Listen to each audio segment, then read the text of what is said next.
Bonjour à tous. Je souhaite partager avec vous une récente découverte qui fait immensément de sens pour moi. Une petite mise en contexte, dans ma pratique clinique, surtout dans les dernières années, je me retrouve à aborder souvent l'impact sur la santé psychologique de la surexposition à certains contenus sur les réseaux sociaux et dans les médias.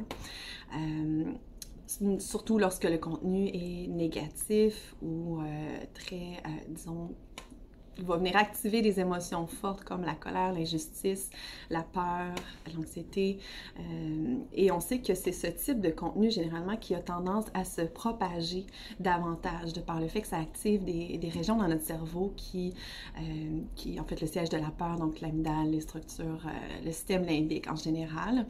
Et on va s'identifier à ces histoires-là et si on est surexposé à ce type de contenu, ça va inévitablement avoir un impact sur notre état psychologique, donc notre humeur, l'irritabilité, notre capacité à se relier aux gens et on va être peut-être plus porté à nous déconnecter, prendre une distance, à être plus méfiant par exemple. Et évidemment, ça va déterminer notre perception du monde bien généralement et teinter la façon qu'on perçoit la nature humaine. Et donc, la surexposition à de tels contenus plus négatifs ou dramatiques peut provoquer ce que Mathieu Ricard appelle le syndrome du mauvais monde et on en vient à croire qu'il y a beaucoup plus d'actions négatives et malfaisantes qu'il y a d'actions bienfaisantes ou de personnes avec des intentions bienfaisantes et la bonté en général.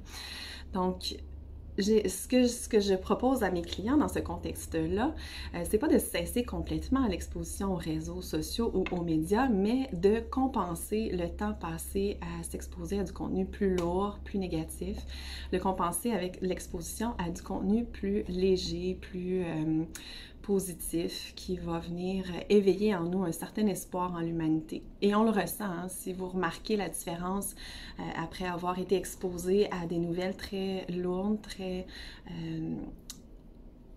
teintées de souffrance et de lourdeur ou de tout ce qui est plus négatif généralement, on va ressentir souvent un petit serrement, une certaine tension. Je vais remarquer une certaine lourdeur au niveau de mon énergie également.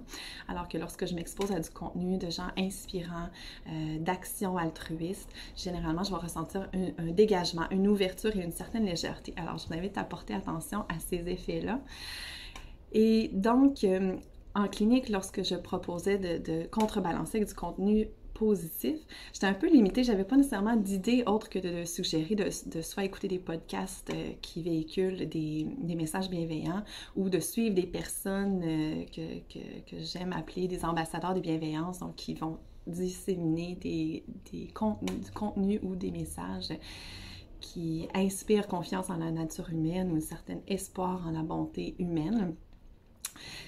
Mais tout récemment, j'ai eu la chance de rencontrer les fondateurs de Altrui, qui est une plateforme en ligne, qui est une application pour téléphone intelligent, qui essentiellement est un fil d'actualité de bonnes nouvelles. Et c'est également une occasion de réseauter, de partager. Donc, les gens vont partager sur cette plateforme toutes sortes de belles actions qui se produisent dans le monde.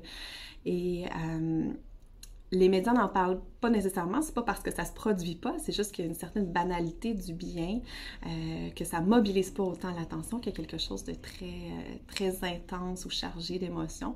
Mais c'est important de ne pas les perdre de vue, donc j'adore cette plateforme. Si vous voulez aller la découvrir, elle se nomme Altrui. Donc, c'est un jeu de mots avec altruisme et oui, qui est le mot anglais pour le nous, donc un contexte de rassemblement. Alors, si ça vous parle, je vous invite à aller découvrir la plateforme et donc, c'est une plateforme qui est sans but lucratif, qui est gratuite et qui est parrainée également par Mathieu Ricard. Donc, n'hésitez pas à aller partager également du contenu sur cette plateforme et faire en sorte que nous cultivions tous ensemble un certain espoir en la bonté humaine et que nous nous relions face à l'adversité. Alors, merci et belle exploration!